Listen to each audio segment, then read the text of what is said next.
Baie welkom by Versteekte Juwele. Hierdie week is die eerste Lydensweek.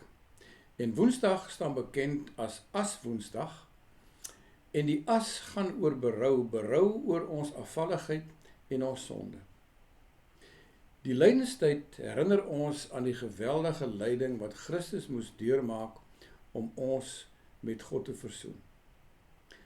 Maar tog word die berou van lydenstyd ook gekoppel aan groot vreugde. In hierdie week word die verhaal van die verheerliking van Jesus op die berg dikwels gelees. Daarin hoor ons dat Moses en Elia, dit is nou die twee grootste figure uit die Ou Testament, in gesprek kom met Jesus. Nou waaroor sou hulle gepraat het?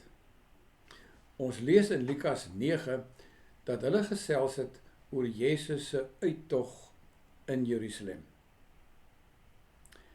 Nou die uittog is natuurlik sy lydenspad ter wille van die sonde van die wêreld. Maar die uittog word verbind aan die uittog van die Israeliete uit die slawerny van Egipte, wat tog 'n saak van groot vreugde is. Christus se uittog in Jerusalem is ook ons uittog uit die slawerny van die sonde, sodat ons in die blydskap van die opstanding van Christus saam met hom kan leef. Ons kan hierdie lydenstyd ook vier met 'n kombinasie van berou en vreugde.